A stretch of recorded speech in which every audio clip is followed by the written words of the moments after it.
is their flexibility and adaptability, because ability has no place anymore because of AI and how fast it's working.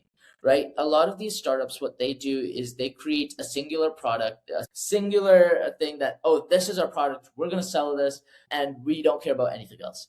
The fact is that, hey, with one OpenAI update, your product could be wiped out. They don't understand how to build a company and not just a product. The difference between building a product and selling it and building a long, sustainable business is different streams of revenue.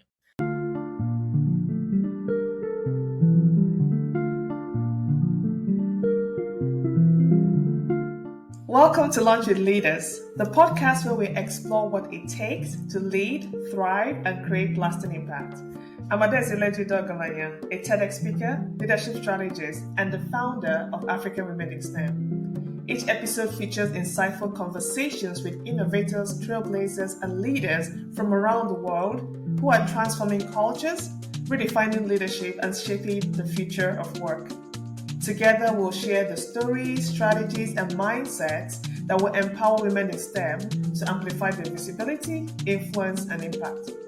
So if you're ready to lead boldly, amplify your voice, and help influence what leadership looks like for women in STEM, hit follow, share this podcast, and join us every week for impactful conversations, powerful stories, and practical strategies. Alrighty, and we're back for another episode, and I'm so excited for today's conversation. I've been waiting for this for quite a while. So I'll go ahead and introduce our guest and let you know how exceptional he is. Our guest today is Mahir Laul. He is the founder and CEO of Velric. And Velric is an AI hiring intelligence platform that is kind of transforming how organizations identify exceptional talent. So rather than having organizations rely solely on resumes, Velric helps employers evaluate candidates through intellectual, job-specific missions using critical thinking and AI proficiency. And Mahir's journey has been shaped by a global upbringing. So he's lived in multiple countries throughout his life. And that has given him a unique perspective on culture, identity, and opportunities. And he attended an Academy of Arts in Interlochen, where he pursued acting and developed a deep appreciation for storytelling, creativity, and human expression. And then he later continued his studies at New York University, where his interests began to evolve beyond performance and into building and creating stuff at scale, like what he's doing at Velric right now. So since launching Velric, he's partnered with organizations including Northeastern University, Hunter College, and is working with more than 50 enterprise clients. So the company has been featured in Business Insider, CNBC, and over 40 additional publications. And the mission of Velric is centered on making hiring more merit-based, transparent, and effective. So as a young founder, and you're going to find out how young he is, Mahir is passionate about building technology that expands opportunity while helping organizations make better hiring decisions. He also brings in the creative and the human-centered lens that is shaped by the diversity of his life experiences. Welcome, Mahir. I'm so happy to have you here, and I'm excited and waiting for this conversation. Thank you. Thank you so much for having me. I really appreciate the opportunity. Okay, we're going to talk about how old you are, but until then. So basically, as I was reading your bio, I mean, the fact that you've lived in so many countries and how that kind of shapes your perspective, that is so key and something people take for granted. Yeah. And it does impact and influence how you lead. And it also makes you a better leader, plain and simple. So, because I can't imagine how it is to always have to move to a new place and kind of start up again. What has that experience, how did that experience, for example, impact your sense of belonging? Because that, I can say, is one of the things that people have to deal with in the workplace, or leaders have to deal with the people they're leading. So how did that impact the sense of belonging, and what did that experience teach you about yourself? Yeah, so you see, one of the biggest things that I've learned from my family is not to love your walls, but to love the people inside the walls, because the walls that are around you is going to keep changing no matter what.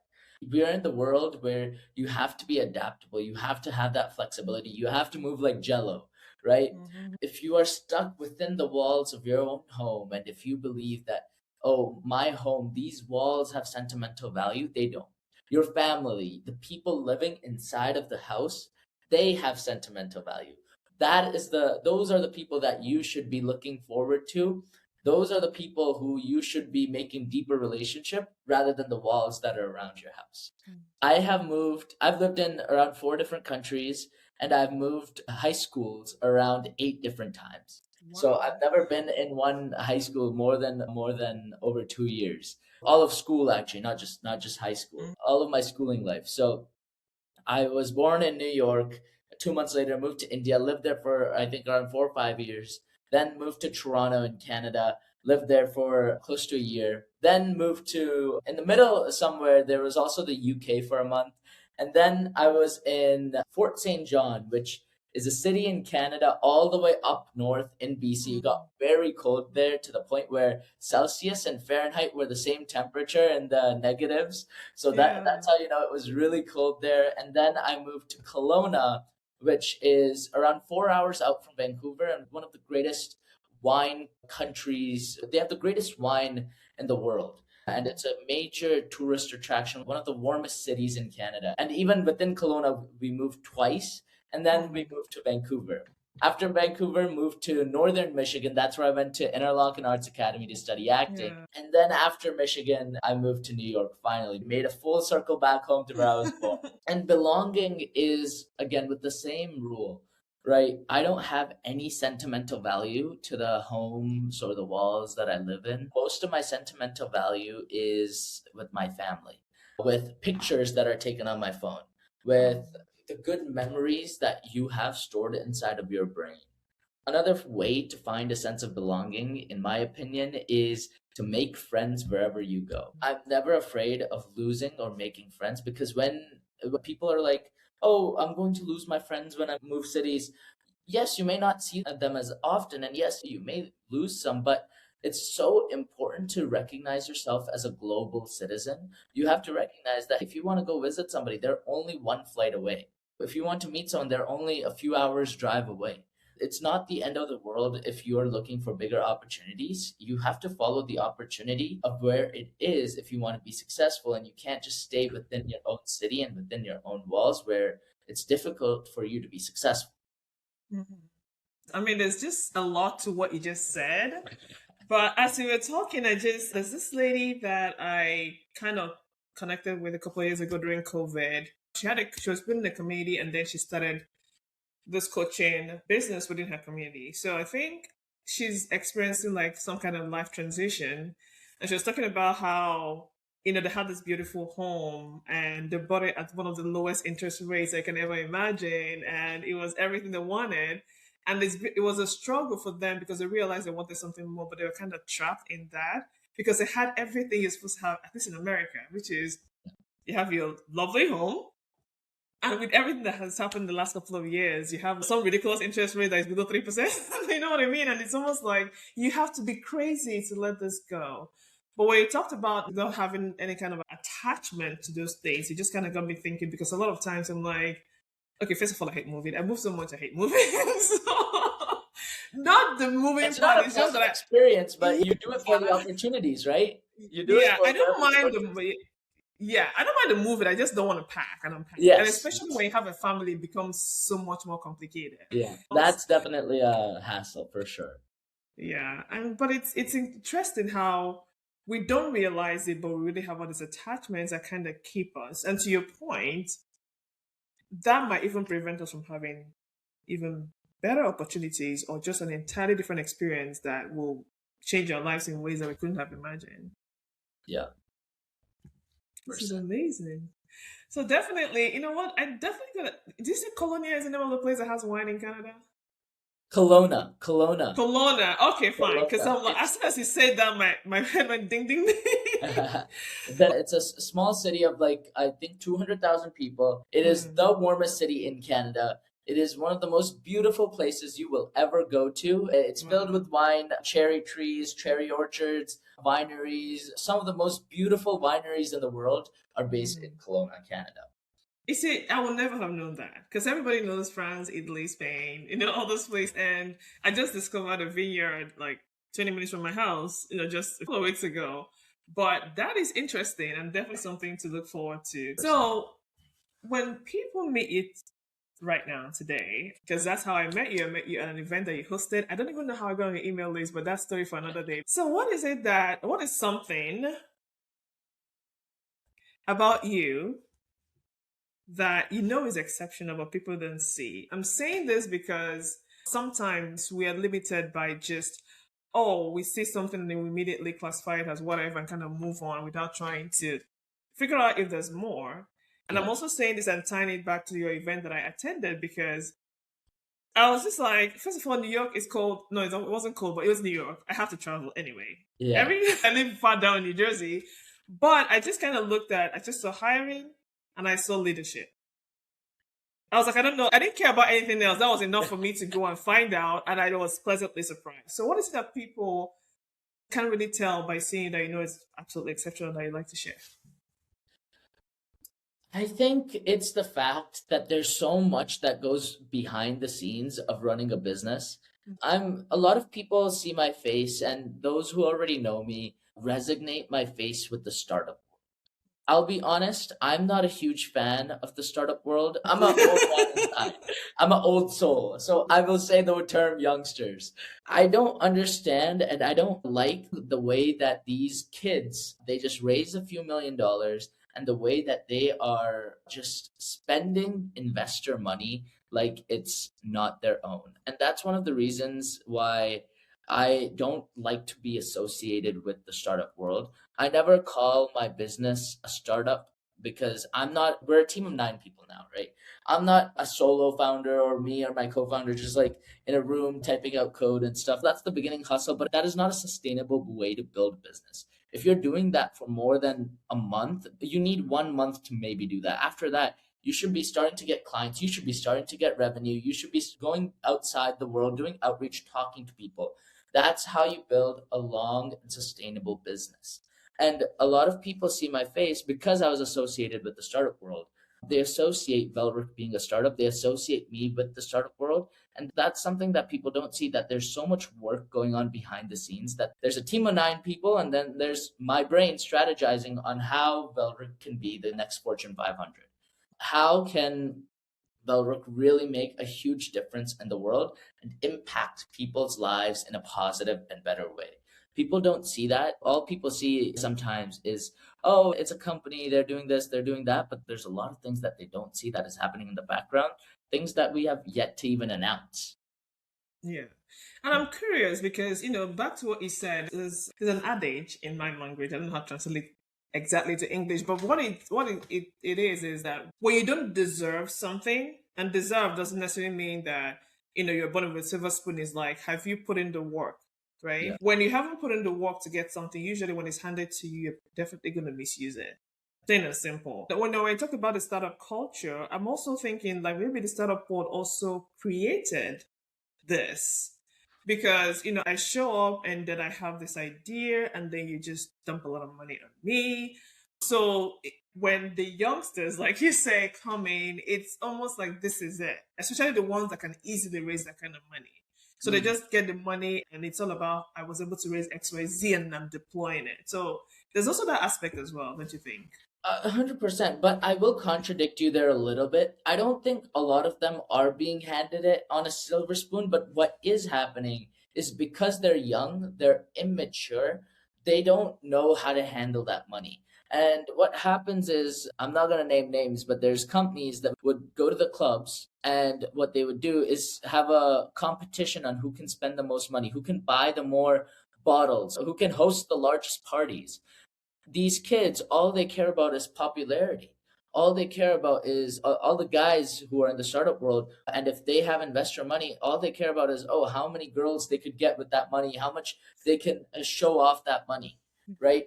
And it's not their money to spend like that. Once you've actually generated an EBITDA positive business, and once you actually have positive cash flows, take out your own salary and do that. That's completely acceptable. But do not do that on investor money. I'm saying that from an investor standpoint, as somebody who invests in startup as well. One of the biggest things that I look for is, hey, how are you going to treat the money? And one of the things that I do to identify that is I make sure to take the founders out on 2 to 3 meals, and I see how they act when they get their meals, right? when they order something, are they fully finishing their plate? Or are they ordering something, leaving 2 burgers behind, and then just throwing it out? That tells you a lot about how somebody's going to behave with their money psychologically versus somebody who actually makes sure to finish their food. If they have something left behind, they order a takeout box, right? That's actually very interesting because I have been seeing lately on social media like some very interesting and unique ways that people have vetted their hires, which is not like the norm. And it's kind of going to bring us back to what you do at Velric, but we'll talk about that later. I think that's actually absolutely interesting because you're building and you want to build with people that it's kind of easy for them to get where you're going. Everything else can be thought, you know? I just believe that people don't change if they don't want to. If I don't know how to use a very platform, you can teach me that, right? But if Yeah, I don't know how to treat other people's money or other people in general, that's like a longer term thing that you as a business may not want to be invested in exactly. doing. And Yeah. at the end of the day, yes, you people should be betting on kids. Yes, you bet on the younger generation, but a fundamental fact is that your brain is not going to be fully developed until the age of 25. You are factually going to be immature no matter how smart you are. So it's not even our generation's fault or the kids, the youngsters' fault as per se. I'm going to say it's the investors' fault. They are throwing LP money like it's nothing. They are throwing money at these startups as they think that they're going to be the next Facebook, the next Mark Zuckerberg. But the way you see it, did Mark Zuckerberg spend his first initial money on parties, on buying humanoid robots for marketing?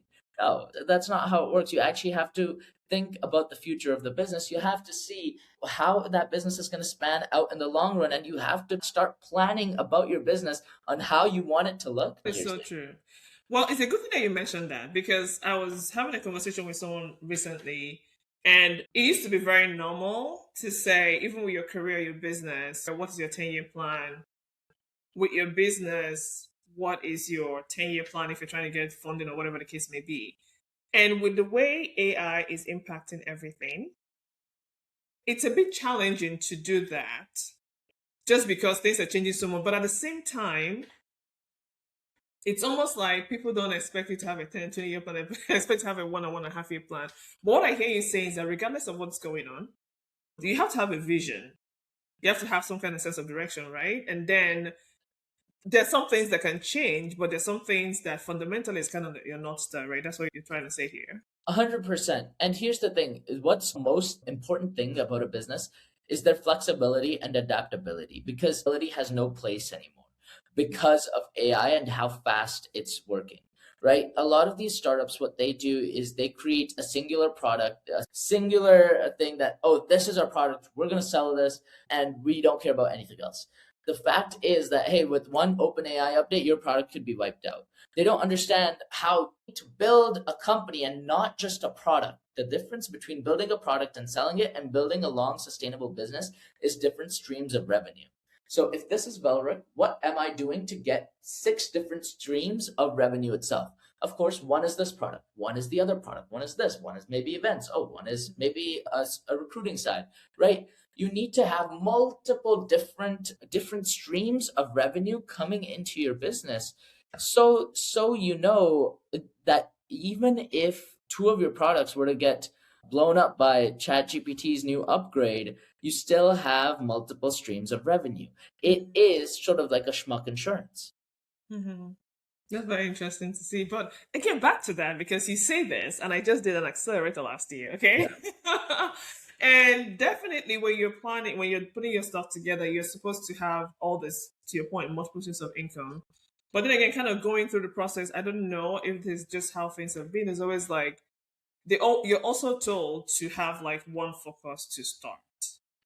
But just to the thing you said right now about you can have something and OpenAI will have one update and wipe everything out. How do you balance the focus versus also trying to make sure that you don't get wiped out in Yeah, this so world? don't get me wrong. When I still believe in focus, when you're starting off your first 1 year to your 2 years, even 3 years, even if you have one product and you're just selling that one product and it's doing well, it's actually selling, then focus on that because it is, you can't make other products without money. right? You need money, you need your team, you need employees, and then you start up everything. Like, for example, Reliance in India, they started off with one thing. They started off with gas and oil. Then they started expanding, started acquiring, started merging, right? That's what you need to do. You need to focus on one item first, and then you need to expand into other things as soon as possible. Yeah, I love that. So this is a good place to take a break and get a message from our sponsors, and we will be right back. All right, so now we're back. So let's kind of dive in a little bit into Velric. So I remember when I met you, I told you that, this whole hiring thing, let me just tell you how my life was. I think most people's lives were like that. And that has probably changed the last two years because of all the layoffs. It's like, okay, I don't know when LinkedIn came out, but I just went to LinkedIn once every 7 years. So, you know what I mean? Because, some people, I work in the oil and gas pipeline industry. It's not one of those places where you switch jobs as easily as, say, if you were in tech. So it wasn't really a thing. But at least every 6 to 7 years, something happens. But I never, ever, ever look forward to the process of job searching. Then again, comparing then to now, it was probably a whole lot easier. A bunch of applications, and you're very likely to get a job, right? A few conversations, and you're very likely to get a job, but things have changed. So when I met you, I was like, I like what you're doing because I see things were bad, but they've gotten worse now. How this can help. So what made you start thinking that you needed to challenge this hiring system, and that in a lot of ways, people say it's unfair, people say it's inefficient, even with technology and even with AI. So why did you decide to come in, and why did you decide to come in now to do something? Yeah, so I was working at my family company, and we have a staff of around 800 people and a team of around 35 recruiters. And we had a month where we had to hire over 200 people within like 2 months or even 1 month. And the recruiters were just completely overstressed. They had all the senior directors telling them that they need this role, they needed that role. Our mishire rates increased by a significant amount because what was happening is the recruiters were going on the ATS systems and they were just hiring the first person they saw just to quickly fill the role as possible. And that is the scenario in 95% of the companies right now. There is, don't get me wrong, there's a lot of jobs available. There really is. The actual amount of jobs that are being posted and the jobs that are coming into the market has actually increased. But the thing is, again, they had so much pressure on them that they had to hire quickly as possible.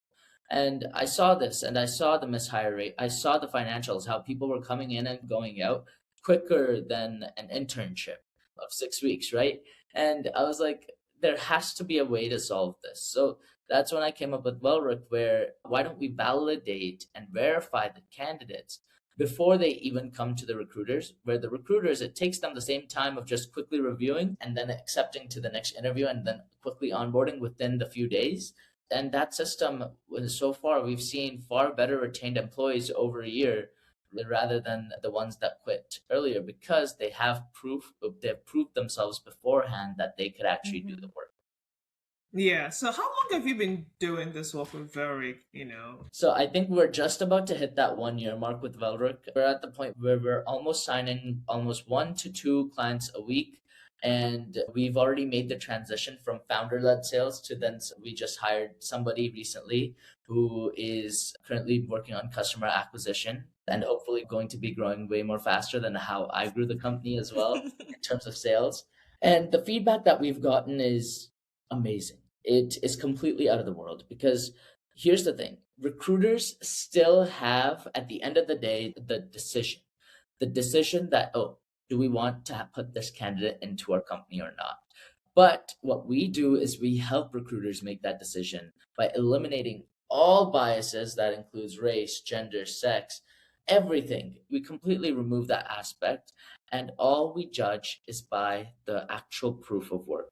Can the candidates do what they say they could do?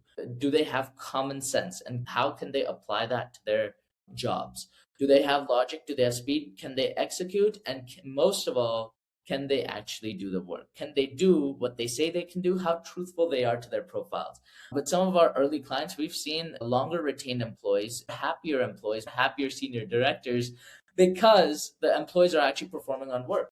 And this directly impacts revenue.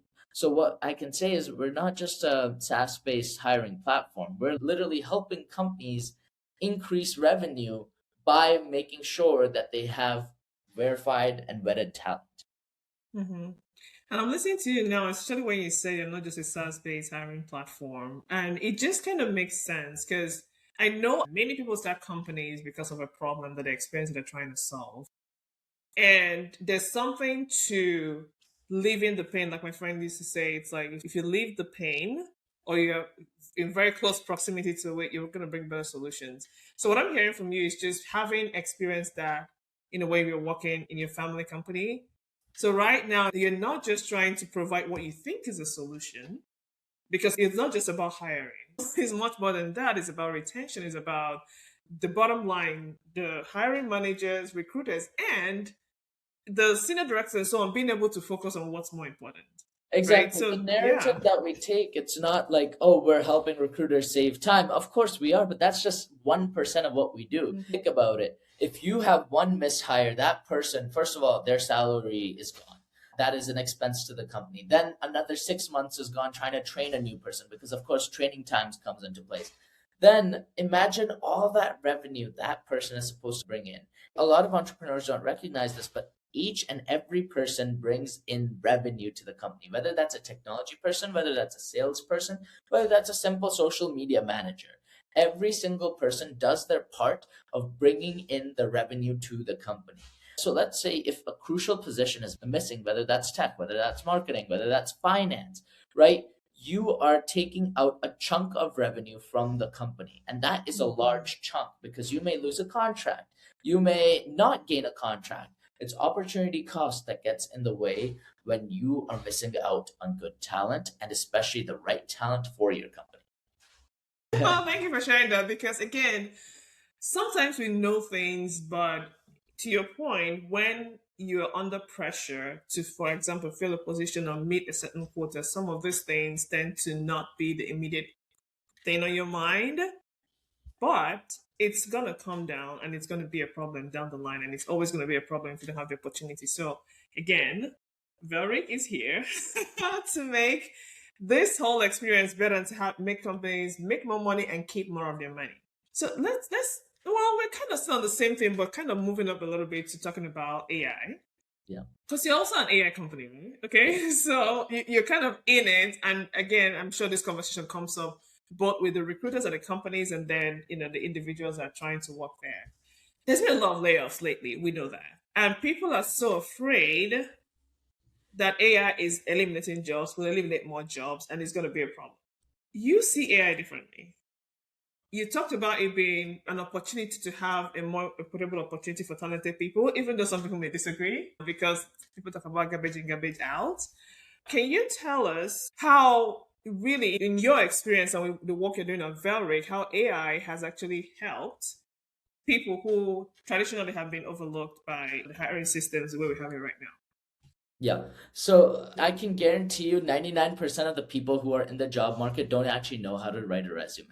They don't know what the recruiter is actually looking for, and they don't know how to actually please a recruiter when it comes to actually writing a resume. And how AI affects also this is the fact where it's most of the times not a recruiter looking at your resume anymore. It is an AI system that looks at your resume and is like, yay or nay. There's a huge Workday lawsuit about this. It's a huge lawsuit in California where a person with disabilities was unable to get a job through the companies who were using Workday because he was disabled. And that is how, when you use AI to make the hiring decisions, that's when things have significant repercussions and that affects people's lives. With Velric, for example, what we do is the AI personalized missions are personalized. They're fully customized to your profile. So if you can actually do what you say you can do, there's no way that you should have a low score on your Velric profile. And at the end of the day, we're making sure the recruiters are the ones who are making the decisions. AI itself, it's not a threat, in my opinion. A lot of people believe that, oh, that they're us taking jobs, AI is doing this, AI is doing that. But the job opportunities in the world have overall have actually increased because It's not, yes, there's some opportunities being lost, but it is actually more of a reallocation of the job market rather than actually completely stripping them away. And when the 2000s happened, people with the computers, right? They were like, "Oh my God, computers are going to take my jobs." Yes, they took some jobs, but guess how many more opportunities were open because of computers? How many new roles were created because of computers? And us as humans, we should not be restricting ourselves when it comes to innovation. I'm a big believer that humans will not only be on Earth, we will be on other planets as well. We will be expanding. We will be going to the moon. We will be making habitats on the moon. We'll be making habitats on Mars. We cannot stop innovation. There will always be jobs available to the people because every person brings value to the community. And without value, there's not going to be no humankind. I like that you said that because I think this year, especially, I'm seeing, at least for the people that are kind of still centered on certain things, because last year and the year before, there was a lot around responsibilities of AI and so on. But what I'm seeing more is, people now talking about how to be human in the age of AI, how to bring out your humanity. Because to your point, when something like this is happening, people are losing their jobs, it's just a normal human reaction to kind of be afraid. And then all of a sudden, you kind of don't have the time to maybe step back and think about this. Something similar has happened before over time with technology and then with computers and so on. And we're probably getting half the truth because again, you are in the hiring space. If you're saying there are a lot of jobs out there, I Yeah. believe you. But the thing is, it's a reallocation to your point. So how are we now thinking of, okay, we don't fit in the way we used to fit in before, but maybe we can fit in a different way. And I like to say slow down to speed up, which is like whatever you're doing, take some time to figure out what this new thing and then step up to it. So at least you gave us some good news. Yeah. So I'm glad you said that because I want to add another point when it comes to education and upskilling. The job market is change. Like this is what I said about being Jello, right? You have to feel and embody Jello. You have to be agile. You have to be flexible. You have to be stretchy. You have to make sure that you are able to adapt to the market because the market is changing faster than ever. Job stabilization is something that is, I would say, is at risk right now in this market because new jobs are being made and new jobs are disappearing and old jobs are disappearing. This is the time where your degrees matter less than ever. Unless if you're a lawyer, doctor, even those degrees, like eventually a lawyer won't even have to do operations and surgery themselves. They'll just have to monitor a robot, right? The way that we actually acquire a driver's license, that's going to change because nobody drives stick shift anymore, right? They have to change those things. Eventually, we'll have self-driving cars. The way that you actually take a road test is going to change. I still remember when Teslas first came out, instructors didn't know how to avoid from kids using the autopilot and those types of features, right? The adoption is happening really fast. And that's where education and upskilling and credentialing comes into effect.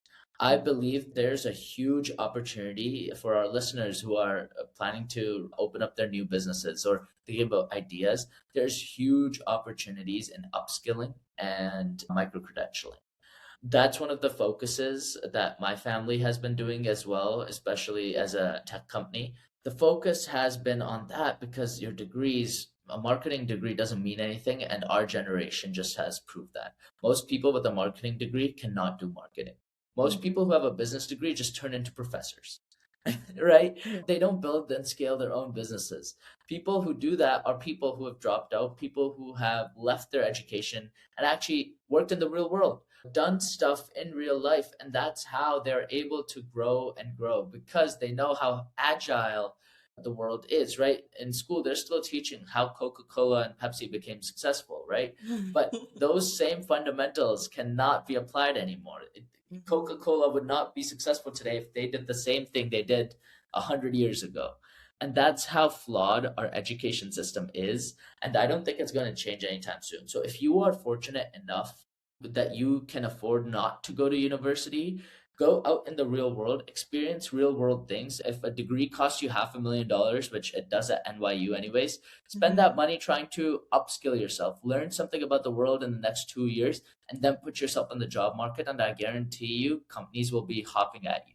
They don't care about degrees anymore. A lot of companies, big banks, big institutions, they still do. But new companies that are emerging, like even billion-dollar tech startups, they don't care about where you went to school. They don't care where you studied or what you studied, how well you did. They don't care because they know all of that is fake. They know none of that will apply. They know the fact that you just wasted 4 years of prime time that you have to actually be learning something else. So that's the big difference. You have to be flexible. You have, especially the older generation who have jobs, who are losing jobs, they have to know that if they think that their degree is going to help them right now, it's not. It's micro-credentialing, it's upskilling themselves, take 6 months to learn a new skill, go into a different industry, and then get a job there.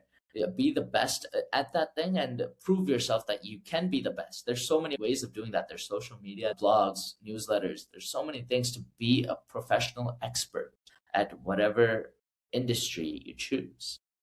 Yeah, and this is a conversation that is ongoing. Yeah. Especially for some of us that are kind of in the in-between. We started at some point, our parents are somewhere, kids are going to be somewhere else. And then you talk about micro-credentialing and how that's the way to go.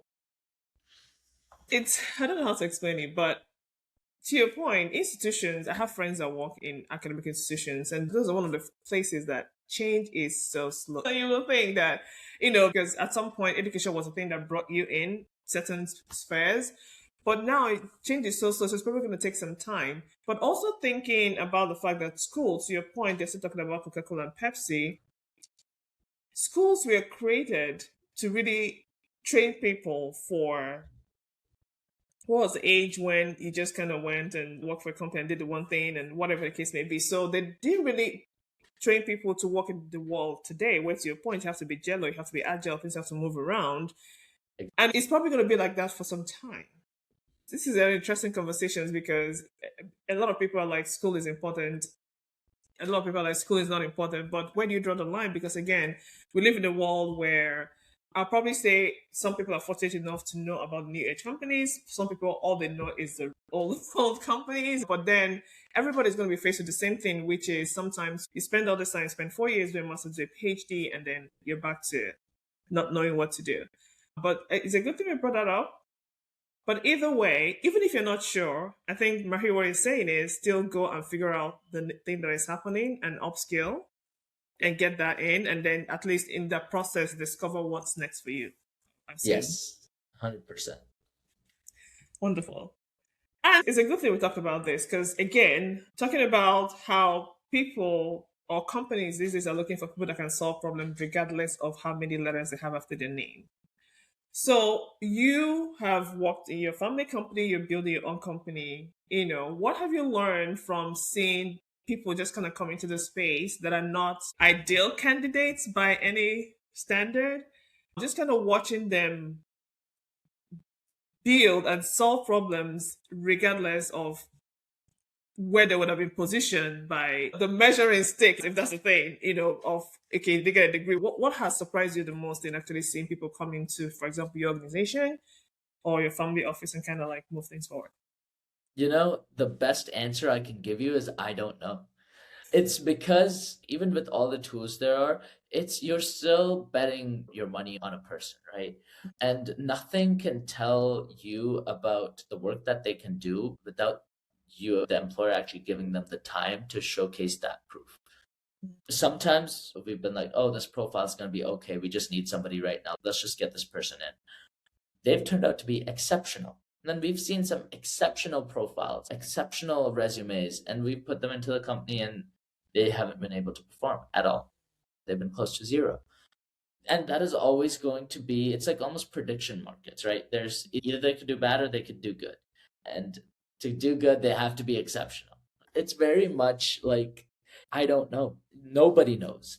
We're in a world where, like I said, investors don't know what they're investing in. Recruiters don't know who they're hiring. People don't know how to do the work. Nobody actually knows what's going to be the next big thing. Nobody knows what's going to be successful. Elon Musk doesn't know if his next rocket ship is going to work or not. But the biggest thing that everybody's doing is trying. You have to try, you have to push, you have to have sleepless nights if you want to be successful. Whether that's in the job hunt, whether that's trying to get a job, whether that's you not sleeping 4 days and just mass applying everywhere again and again, actually putting in that time for the applications, or whether that's building your own company like Elon Musk or some of the other big entrepreneurs out there. Nobody knows what the future is going to hold. So I just like what you said about keep trying, and that is very key because most of our audience are women in STEM, and typically people in STEM we have a lot of schooling, okay? And if you're going to work in traditional companies, I remember my very first company I worked at a grad school. Our motto was get it right the first time. So the idea of trying wasn't a thing. You just had to know magically. So if you didn't know, then that means you have to restrict yourself. So basically what you're saying is that we can't do that. We kind of have to keep trying because, again, if you're thinking that everybody else knows, really nobody knows. Everybody's just trying. It's just a matter of how willing are you to step forward and either fail fast and move forward or, succeed. I can guarantee you 99% of the panels that you've heard are just people making things up on the spot. They don't know what they're saying. I don't know what I'm saying. But all we're doing is trying, right? I know a lot of good panelists. I know a lot of TEDx speakers, and they're like, dude, I just speak the first thing that comes to my mind. We don't know. We're just talking from our experience. Exactly. We don't know what's real. If what worked for me is not going to work for somebody else, and I don't expect it to work exactly the same for the hundreds of people that are watching. Yeah. But again, it's you kind of take that and you go try, and you'll never know until you try. I'm so glad you said that. So we're going to take another break, just a little bit of break to get a message from our sponsors, and we'll be right back shortly. If you love this podcast, there's so much more to love. So every week, I share AI and career advancement strategies and leadership development insights straight to your inbox. So today, if you haven't already, subscribe to the AWI STEM newsletter. It's a free newsletter. It's practical and it's built to help you get to the next level in your career faster. So the link is in the show notes. Subscribe today. And we're back. So everything we've said, I'm hoping that the professionals or the leaders or the women in STEM listening to this are not like, oh my God, unless my company hires Velric, I have no choice. Unless the company I'm applying to hires Velric, there's no hope for me. So how would you tell for people that are listening right now and that are applying and just going through all the craziness that's happening in the hiring space right now, how can they position themselves to stand out? AI is influencing a lot of hiring, and not everybody is hiring Velric right now. So not everybody has an incredible system. So how can they stand out? How can they really give themselves the time and space to really get what they want? Going the extra step and doing that LinkedIn outreach to the recruiting manager, it goes a long way. Not using one of those apps that AI apply all is going to go a long way. Because every time you do that, a recruiter is going to put a target in your head. They're going to be like, I am never hiring this person because they made my job 10 times harder. This group of people made my job 10 times harder. Because that's the reason why recruiters are getting thousands of applicants, is because people are using the AI apply all and they're applying to thousands of jobs in a minute. I get ads on my phone that say, apply to 10,000 jobs under a second. I'm not like, what the heck? Do you imagine what this is doing to the recruiters? Imagine if 1 million people are using their apps, right? Imagine how many applications the recruiters are getting, which are just AI slop, right? So actually go through the process. Think about every question that you're answering on the application. Do the interviews truthfully. If they have an assessment, do it truthfully.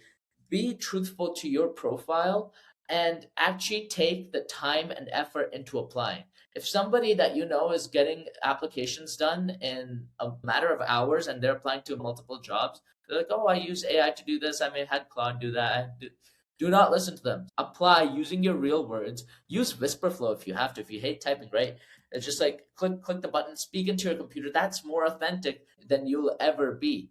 And if you're authentic on your profile, once you actually apply, once you do the interviews, Keep following up with the recruiter on LinkedIn. Send them an email. Cold call them. Cold calling recruiters goes a whole nother way. I mean, I'm doing this, for us, selling Velric is difficult to recruiters because their inboxes are already filled with people trying to get jobs, right? The one thing that people don't do is cold call. So I would do it to get a job, but don't do it too much. That's our one channel that we use, cold calling, because people most likely who are trying to get jobs, they don't cold call. But some who do, they definitely stand out because the recruiter sees, oh, they're really, really motivated. That means, oh, once they get the role, they're going to really be appreciative of that role, and they're going to do whatever they can to not to lose it and to actually succeed in it and improve the company that gave them that opportunity.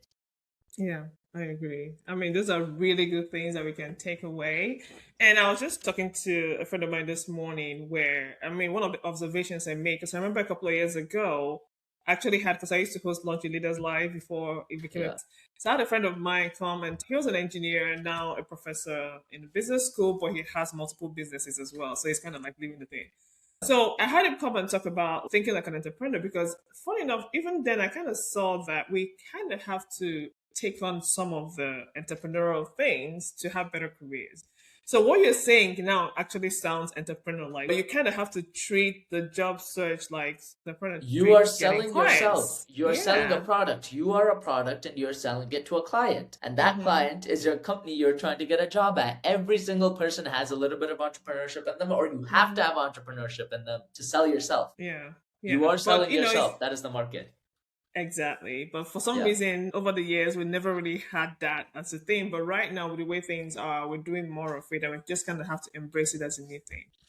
I want to ask you this question because I usually like to ask people, because if you're doing something, there's a reason why you're doing it. So your work is ultimately help people be recognized for what they can do, and also on the other side, help recruiters and employers actually get people that can do the thing. So if people listening, the leaders and the women in STEM listening to this, take one action this week to create a better opportunity for themselves, or if the recruiters and hiring managers listening to this want to do something to just make the whole process so much better, what would you encourage them to do? Do a few cold calls. Do 30 calls a day. All right? See who picks up. Have a conversation with them. And be honest that, hey, this is a cold call, and I'm not here to sell you anything, but I'm here to pitch myself. I'm telling you, they will grasp in just like this. Yeah. Of course, and expect rejections. Out of 100 people you call, one of them will lead somewhere. That is the ratio you should keep in mind. Yeah. That's interesting, because you want to get them. I kind of think of my daughter who wants to get it right the very first time, and she doesn't get it perfectly right, then she doesn't do it again. But to your point, sometimes out there we get things like 10%, 5%, 20%, and so on. But I think if you think 1%, then it kind of gives you the opportunity to just keep going, and you'll be pleasantly surprised when it's more than 1%. Exactly. If you think about it, right? If you're doing a lot of outreach messages, right? And if you're like, oh, nothing's resulting, keep doing them, because guess what? If your chances are 1%, and if that 1% goes through, that's a $250,000 job or $100,000 job. If it takes you a week, and if you're sitting on your computer for a week straight, 8 hours a day of just DMing people and then just calling people, and if one person replies and you get that job, it's worth it, right? Well, you basically gained $150,000 or whatever your salary is going to be. That's the opportunity cost. Exactly. And we have to keep doing it. But thank you so much, Mahir. I really appreciate you being here today and telling us more. So I'm going to ask you right now, besides cold calling 1,000 people a day, what are you up to right now, and how can people find you and connect with you and possibly collaborate with you? Of course, yeah. So, of course, you can find me on my LinkedIn, which is Mahir Laul, MAHIRLAUL. Same with Instagram. That's also my username, MAHIRLAUL. And feel free to DM me anywhere there. I'm very responsive. Even though I do get a few hundred DMs every single day, I'll try my best to respond. And right now, we're hosting a lot of events. Go to the Velric website. If you're a recruiter, of course, book a demo with us. You won't regret it. Hear us out and see the platform. If you are somebody who's into job seeking or need something to do in New York, we have around 6 events that are coming up within the next 2 to 3 months. And you just need to go to velric.ai/event. And all of them are just listed right there, and you can register on the spot. But yeah, that's the best way to see me. I will always be there at one of my own events, so you can meet me there in person. And definitely, I will encourage you. I've been to one event, but I absolutely loved it. Yes, Okay, which is why we're here having this conversation. So, if you're in the New York City area, please, go to the website velric.ai yes, slash slash event. events, and then make sure you register for one of those things. And it's a really good place to meet people. To my first point, you kind of have to meet people, talk to people, connect. There's no one way to get a job right now, and in-person connections are becoming more of a thing these days. So take advantage. When someone hosts an event and all I have to do is show up, just show up, because you're going to show up and probably to at least 50 to 100 people, okay? And Yeah. connect with 2 or 3. So everyone listening, please make sure to follow Mahir on LinkedIn, and Instagram is his name, Mahir, and last name Laul. Yeah. And follow me and tag us and let us know. He gets 100 DMs, but he still will read it. Let I'll us try know my what best. you learned. It might take a He few will days, but try I'll his get best. there. Okay, but then again, if you kind of follow his advice and DM him every 2 weeks, he'll probably read it. Okay, Yeah. but let him know what you learned today. And if anything was helpful, let him know. And if you have any connections to hiring and whatever else that Velric is working on, please do feel free to reach out and take advantage of this opportunity. That's why we're here. All right. So if you haven't already, please follow our podcast and leave us a review and share your favorite moment on this episode. So again, Mahir, thank you so much for coming today. This is not the end of our conversation. We still have a whole lot to keep doing. But I'm so glad that we did this, and this is an opportunity for everybody else to get to know the incredible work that you are doing as yourself and you are doing at Velric as well. So thank you. Thank you so much for having me.